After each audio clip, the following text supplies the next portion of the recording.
우리 찬양하심으로 금요기도회 시작하겠습니다.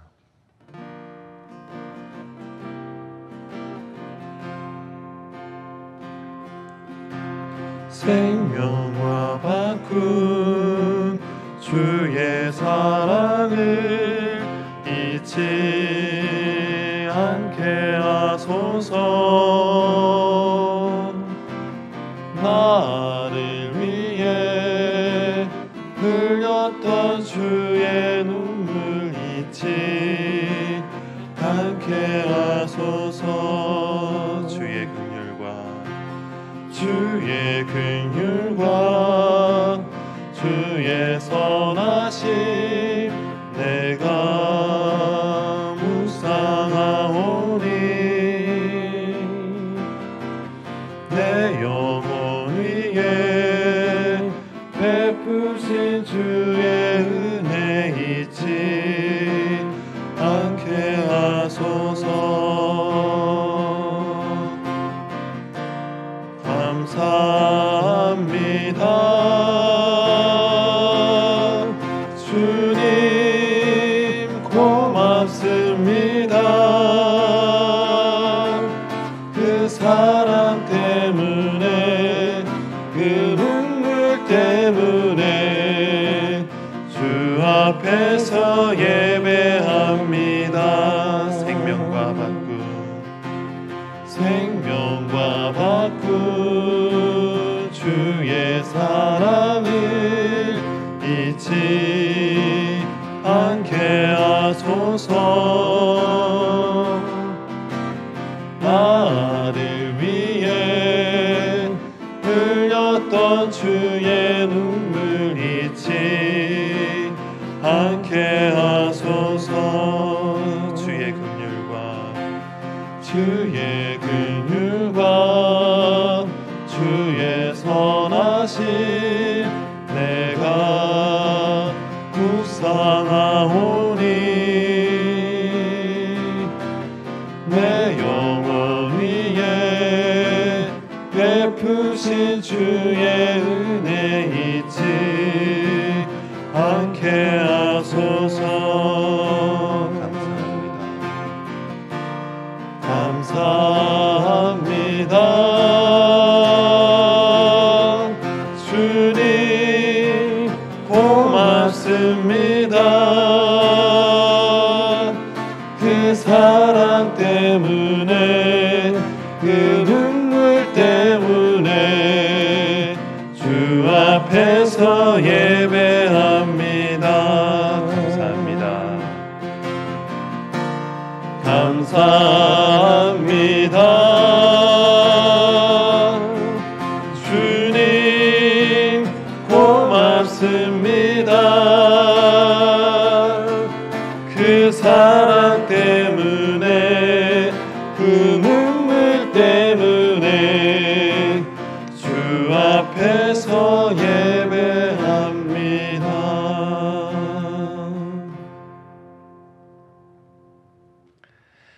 오늘 우리에게 주시는 하나님의 말씀은 요한복음 1장 35절에서 39절 말씀입니다.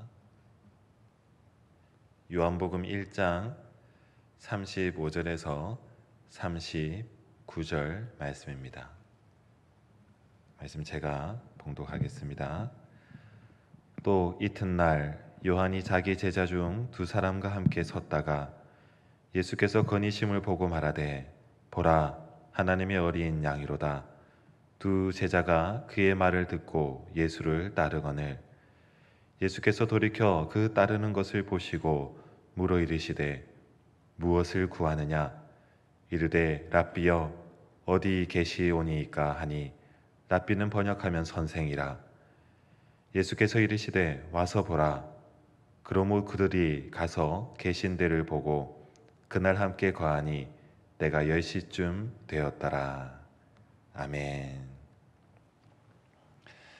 오늘도 함께 금요기도회에 나오신 성도님들께 하나님의 크신 축복과 은혜와 위로가 함께 하시기를 축원합니다. 오늘도 우리는 함께 금요기도회 기도의 시간을 가지고 있습니다. 무언가 기도할 것이 있고 무언가 바랄 수 있는 것이 우리에게 있다는 것은 참 큰 소망이 되고 감사한 일이라는 것을 생각하게 됩니다. 왜냐하면 우리가 다시 주님을 바라볼 수 있는 시간이 되고 주님께 한 발자국 더 가까이 나갈 수 있는 그런 귀한 시간이 되기 때문이죠. 그럼에도 우리가 주님을 바라보고 나온 이 시간에 우리는 항상 기도의 시간에 많은 것을 구하게 됩니다. 그도 그럴 것이 우리가 살아가는 세상에 우리에게 필요한 것이 참 많기 때문이죠. 세상살이를 우리는 하고 있습니다. 세상에서 살아가고 있습니다. 그곳에 우리가 필요한 것들을 우리가 가지지 않으면 때로는 결핍 때문에 힘든 시간을 보내기도 하죠. 그래서 세상살이에는 우리가 필요한 살림살이가 꽤 많은 것을 알게 됩니다. 그런데 하나를 채우면 또 다른 부족한 것이 보이게 되죠. 다 채웠다고 생각을 했는데 잠시 잠깐 또 시간이 지나면 부족한 것이 눈에 띄게 됩니다. 오늘만 같으면 좋겠다라고 평안한 가운데 만족했다 하더라도 또 내일이 되면 어떤 걱정거리가 우리에게 생겨서 또 필요한 것이 우리에게 나타나게 될지 모르는 것이죠. 언제나 그런 일들이 반복되는 세상에서 우리는 살고 있습니다. 하나를 가졌다, 또 하나를 가졌다, 만족해서 그대로 쭉 가면 좋겠는데 그렇지 않다는 것이죠. 하나를 만족하고 있으면 다른 하나의 부족함이 보이고 하나가 채워지면 또 도태된 하나가 보이게 되고 또 소모되고 사라지고 대체되고 그런 일들의 반복, 그 속에서 우리는 하나님께 나옵니다. 그를 기도하게 되죠. 그러다 보니 우리의 기도의 많은 부분을 우리가 필요한 것, 우리 인생에 채워질 것들로 시간을 많이 채우는 것을 보게 됩니다. 어쩌면 필요에 대한 감정이 이 생각들이 하나님에 대한 우리의 믿음의 생각까지도 바꾸어 놓고 어느 순간 우리가 처음에 하나님을 믿었던 그 순수함에서 벗어나 하나님을 필요에 대한 대상으로 찾고 구하는 것은 아닌가 그런 생각이 들기도 하고 또 때로는 우리가 기도할 때 필요한 것을 구하고 하나님을 진정 만나기를 바라지 않는 필요에 따라 하나님을 찾는 그런 모습이 가득한 것을 보게 됩니다. 은연중에 이런 삶을 사는 그리스도인이 많습니다. 놀랍게도 종교를 비판하는 사람들의 목소리에 이와 같은 이야기가 담겨져 있습니다. 종교는 사람이 필요에 따라 만들었다. 그리고 그러나 그 종교가 사람을 잡아먹고 있다. 그 사람들이 생각하는 어떤 표현 중에 하나입니다. 어느 글을 읽다 보니 원효 대사가 쓴 글에 환호환탄환사라는 이야기가 있더라고요. 요즘 말로 표현하면 마술사가 헛개비 호랑이를 만들었는데 그 호랑이가 그 마술사를 잡아먹었다라는 뜻을 가지고 있습니다. 사서 고생하고 수고하고 애쓰는 그런 인생사를 표현하기 위해서 원효 대사가 이 글을 썼다라고 볼 수도 있겠는데 세상 사람들이 종교를 비판하는 시점에 이런 이야기를 들어 이야기하기도 한다는 것입니다. 사람들이 종교를 필요에 따라 만들었는데 그 종교가 사람들을 괴롭히고 잡아먹고 있다. 헛개비 같은 종교가 이런 일을 하고 있다. 어리석은 사람들을 비판할 때 쓰기도 한다는 것입니다. 세상 이야기인 것 같고 불교를 대표하는 한 사람의 표현을 빌어와서 사람들이 이렇게 이야기를 한다고 해서 우리가 이 이야기를 다 동의할 수는 없을 것 같습니다. 왜냐하면 세상에서 생겨난 세상 중심적인 이야기고 이것은 참 인간적인 시선을 가지고 무언가를 해석해 보려는 출발점을 가지고 있기 때문이죠. 여러분은 어떻게 생각하십니까? 세상을 인간 중심으로 생각하는 것 그리고 나아가서 종교를 그렇게 판단하는 것이 우리에게는 어떻게 받아들여지십니까? 만약 이 이야기를 하나님에게 접목을 해서 사람들이 판단을 한다면 어떻게 될까요? 하나님도 사람이 만들어낸 것이다. 필요에 따라 만들어낸 하나님이 그 이야기가 사람들을 오히려 괴롭히고 있다.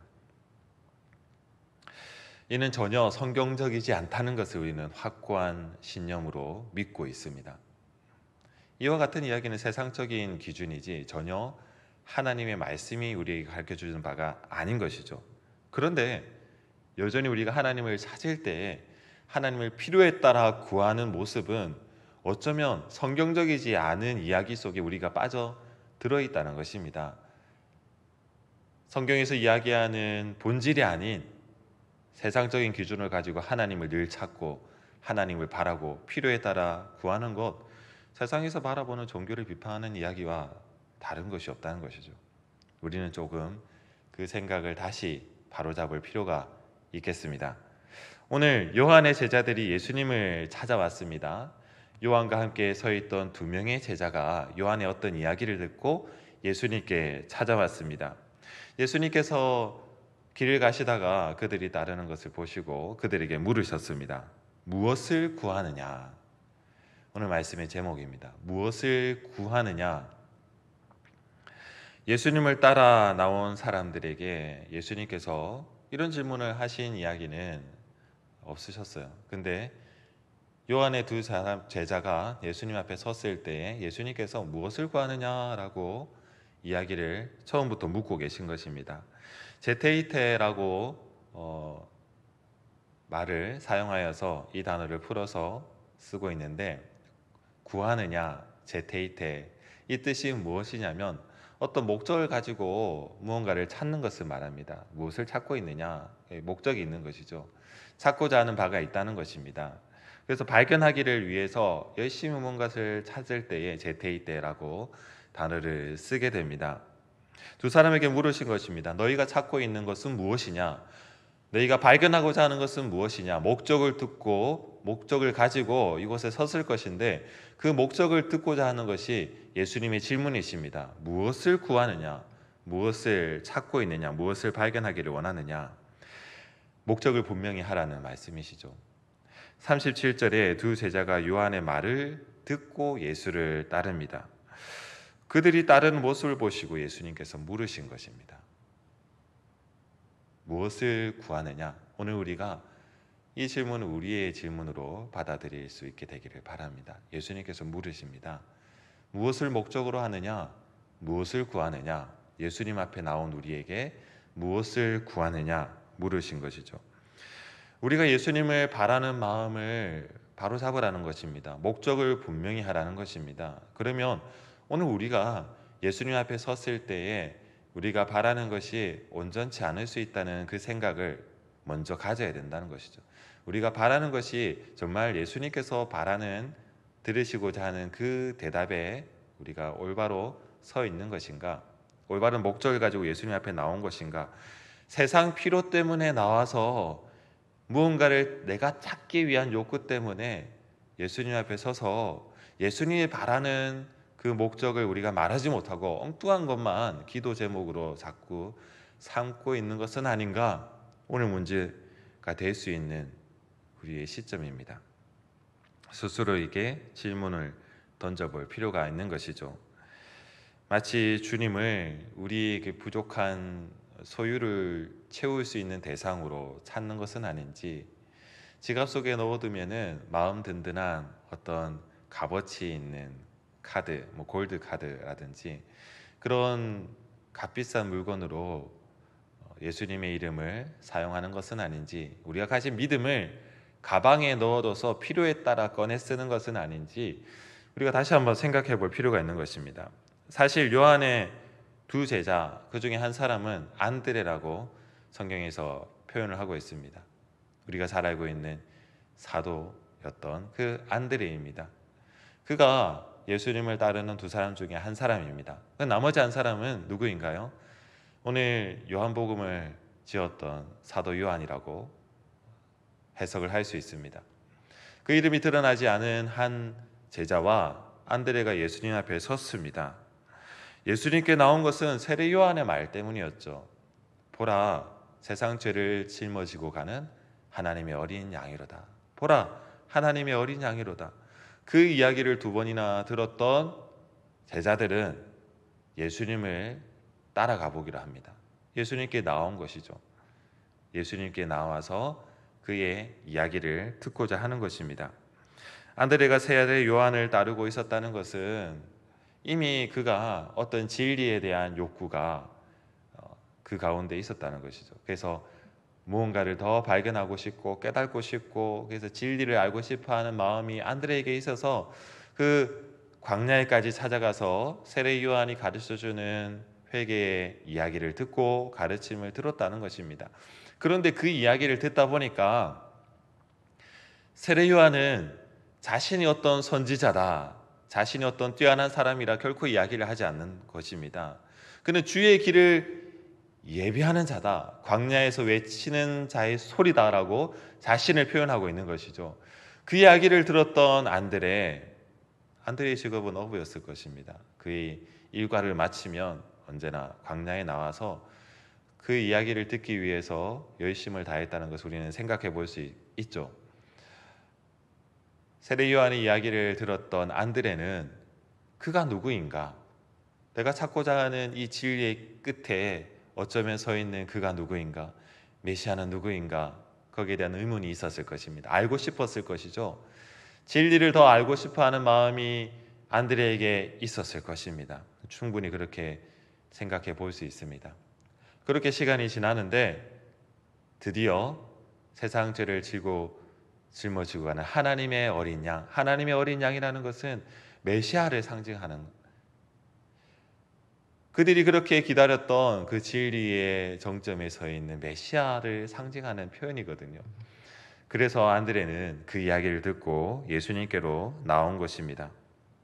예수님께 나와서 예수님의 이야기를 듣고자 그를 따르고 있는데 예수님께서 돌이켜서 그 두 사람 제자들을 보고 물으시는 것입니다. 무엇을 구하느냐?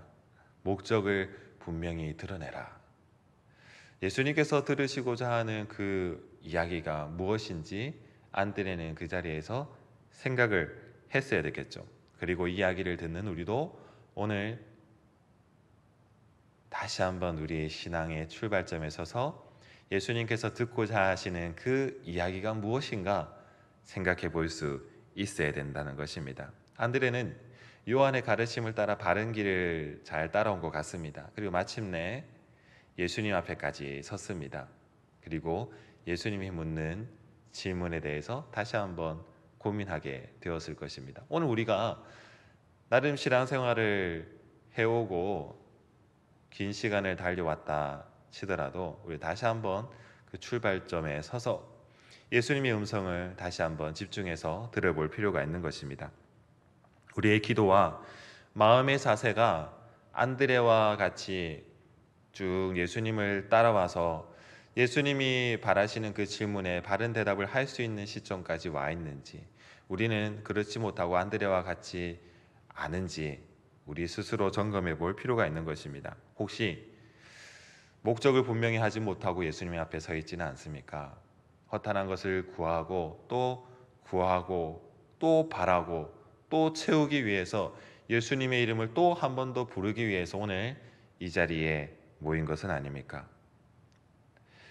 우리 다시 한번 주님을 올바른 목적과 바른 시선을 가지고 보기를 원합니다. 그래서 오늘 우리의 첫 번째 기도 제목은 주님, 우리의 눈과 마음이 열려서 주님을 바로 보기를 원합니다. 바른 목적을 가지기를 원합니다. 그것이 되어야 되겠습니다. 예수님의 질문에 제자들은 이렇게 대답합니다. 랍비 어디 계시오니까? 선생님 어디 계십니까? 질문이 대답으로 다시 되묻게 되는 이 질문이 본문과 별로 연관성이 없는 것 같아요. 그래서 예전에는 항상 좀 고민을 했었거든요. 왜 갑자기 예수님을 향해서 예수님 어디 계십니까? 사람들에 가려져서 제자들이 예수님을 보지 못해서 예수님 어디 계십니까? 라고 묻는 것일까? 그렇게도 생각을 했었는데 이 이야기는 다시 풀어 말하면 예수님 머무시는 곳이 어디입니까?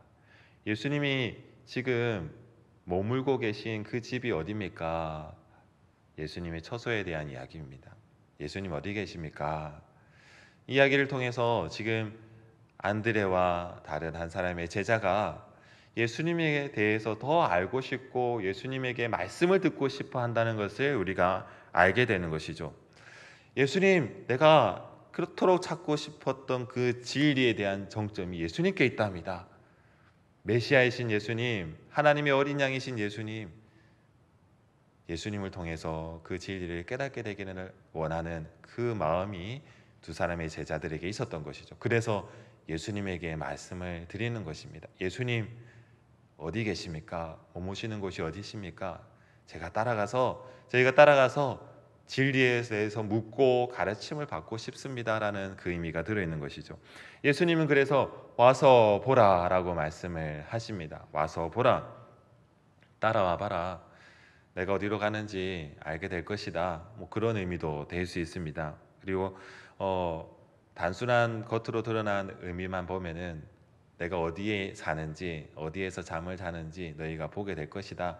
그런 의미가 되겠죠. 와서 보라. 그런데 이 보라라는 의미를 번역하면 이 보다라는 의미 속에 경험하라, 경험을 해라라는 뜻도 포함되어 있습니다. 그리고 그곳에는 영적인 깨달음의 의미도 담겨져 있습니다. 그래서 단순히 와서 보라, 보기만 하라라는 것이 아니라 와서 경험해라.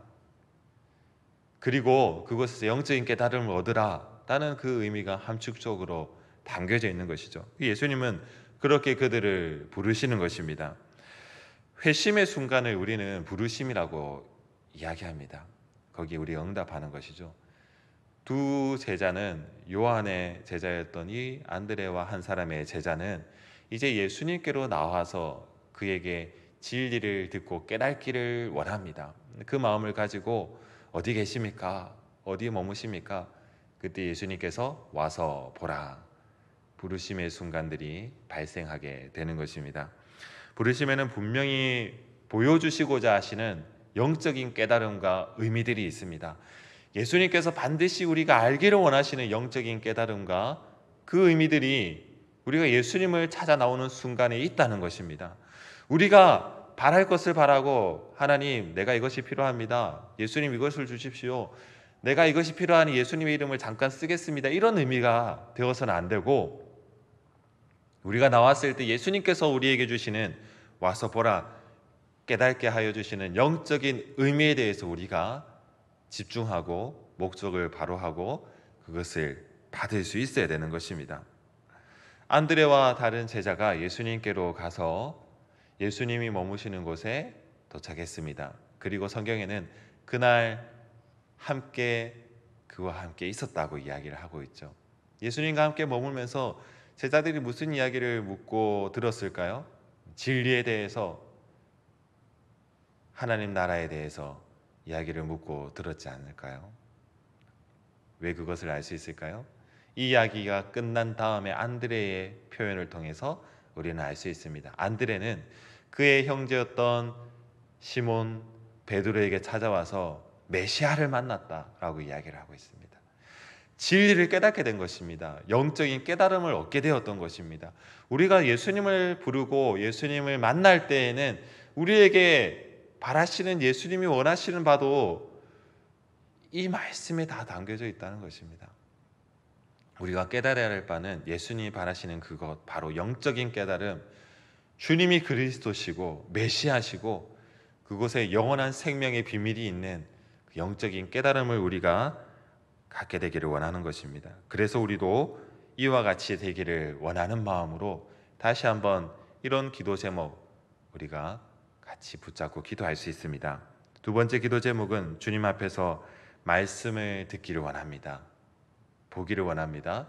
그리고 깨닫고 영적인 세계를 누리는 즐거움을 주시옵소서. 우리가 가질 수 있는 올바른 기도 제목이 되는 것입니다. 예수님의 말씀을 듣고 그를 따라가서 예수님으로부터 그 귀한 복음의 열매들을 다 들은 안드레와 제자는 마침내 그가 메시아라고 말할 수 있는 사람이 되었습니다. 회심의 순간을 경험하게 된 것입니다. 안드레가 예수님을 처음 만난 장면, 이것이 오늘 요한복음에 기록되어 있는 말씀입니다. 회심의 순간이죠. 우리는 이 말씀을 통해서 우리가 오랜 신앙생활을 해왔다 할지라도 다시 한번 회심의 순간을 우리가 되돌아볼 수 있는 그 통로가 됩니다. 우리가 예수님을 처음에 어떻게 만났는지, 어떤 마음이었는지 그때를 되돌아보게 하죠. 이 이야기는 사실 안드레와 그 다음에 시몬 베드로가 나중에 예수님이 다시 그들을 부르시며 나를 따르라 라고 말하시는 그 시점, 물고기를 놨다가 그물을 버려두고 예수님을 따르던 그 시점과는 다릅니다. 그보다 앞서 있죠. 예수님을 처음 만난 시점입니다. 오늘 우리는 마치 그물을 다 버려두고 예수님을 따르는 것 같은 그런 사명감을 가지고 살고 있습니다. 많은 사람들이 그렇게 살고 있죠. 그런데 우리의 기도 제목은 여전히 세상의 필요에 따라서 예수님을 찾고 부르기만 한다면 오히려 안드레가 그리고 다른 한 사람이 예수님을 만나기 이전에 살았던 그 시대의 삶과 다르지 않다는 것입니다. 우리는 회심을 경험하였고 그리고 가지고 있던 그물도 다 버려두고 예수님을 따르는 것 같은 사명을 가진 삶을 사는 것 같은데 오늘 말씀이 비춰보니까 그렇지 않을 수도 있다는 것을 다시 한번 깨닫게 되는 것이죠. 그래서 오늘 이 말씀은 우리에게 중요한 재출발점을 가르쳐주고 있는 것입니다. 다시 안드레가 예수님을 만날 때의 그 시점으로 돌아가서 우리의 믿음이 우리가 예수님을 찾고 구하는 목적이 바로 된 신앙 위에 서 있는지 재점검하게 하는 것이죠. 그래서 예수님께서 안드레와 다른 한 사람의 제자를 만나서 그들에게 가르침을 주셨던 그 음성들이 오늘 우리에게 들려지도록 우리는 구해야 되는 것입니다. 그리고 구했을 때에 우리는 그 말씀을 통하여서 다시 한번 소명을 가진 사람으로 거듭날 수 있는 것이죠. 다시 예수님 앞에 올바른 목적을 가진 사람으로 설 수 있는 것입니다. 그러면 우리의 기도도 다시 한번 변화되어서 성숙되고 올바른 소명과 사명을 가진 사람으로 세상에 살 수 있게 만들어 줄 것입니다. 오늘 사랑하는 성도님들께서 이 마음을 가지고 이 말씀을 가슴에 품고 함께 기도할 수 있게 되기를 바랍니다. 그래서 우리가 혹시 놓치고 있었던 주님을 향한 목적, 올바른 신앙의 중심을 우리 잠시 잊었다면 다시 돌아가는 시점이 되기를 바랍니다. 그래서 올바른 출발점을 재확인하고 소명과 사명을 가지고 이 세상 가운데 주님의 백성으로 주님의 제자들로 살게 되시는 성도님들 되시기를 바랍니다. 함께 기도하겠습니다. 하나님 아버지, 우리에게 이 귀한 말씀을 다시 들려주시니 감사를 드립니다. 안드레와 다른 한 사람의 제자가 세례 요한으로부터 진리를 배우다가 그 길을 따르다가 마침내 예수님을 만났습니다. 그리고 예수님께서 가르쳐 주시는 그 진리의 비밀한 일들을 깨닫고 마침내 메시아를 만난 기쁨을 가지게 되었고 진리를 깨달아 회심의 순간을 경험하게 되었습니다.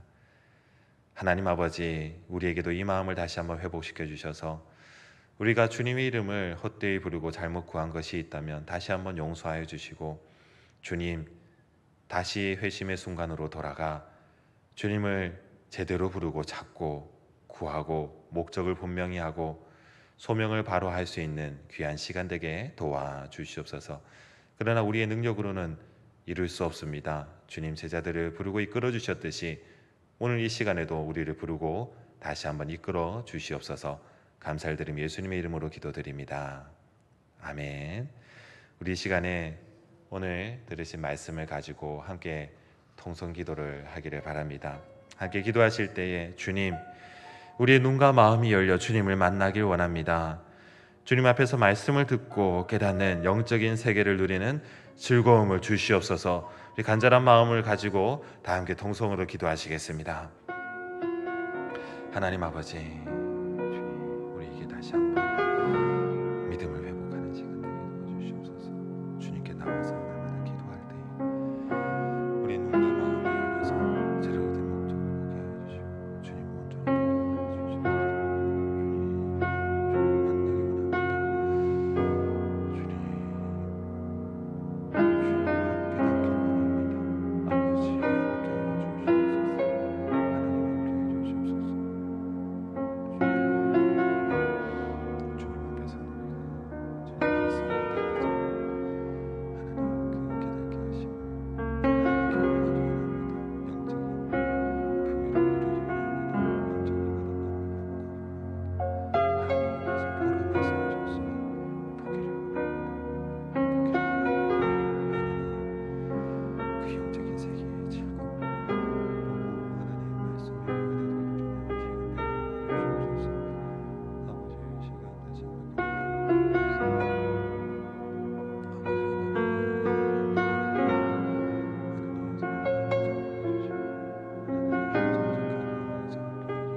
시간에 다시 한번 기도하실 때에 코로나19로부터 나라와 국민을 지켜주시옵소서. 모든 민족이 서로 화합하여 서로 도와주는 민족 되게 하여 주셔서 이 모든 위기를 이겨낼 수 있도록 주님 힘과 능력을 더해달라고 다시 한번 우리 통성으로 기도하시겠습니다. 하나님 아버지, 언제까지 하나님 이 연약한 인생들을 도와주시겠습니까?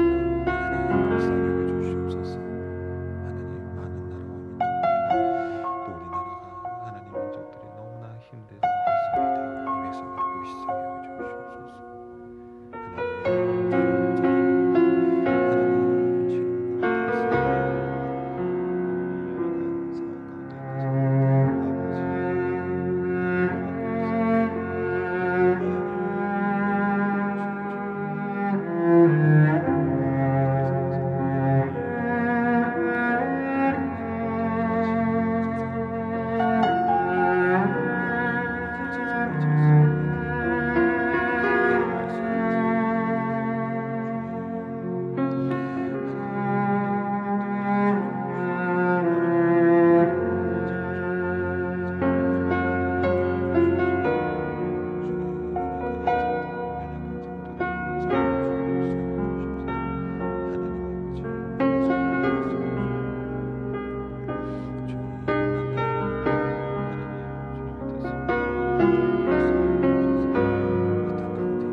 다시 한번 기도하실 때에는 교회와 성도들을 위해서 기도해 주시기 바랍니다. 교회와 성도를 지켜주시고 다시 한번 이 땅에 부흥의 물결, 선교의 물결이 다시 일어날 수 있도록 주님 그 길을 열어달라고 다 함께 통성으로 기도하시겠습니다.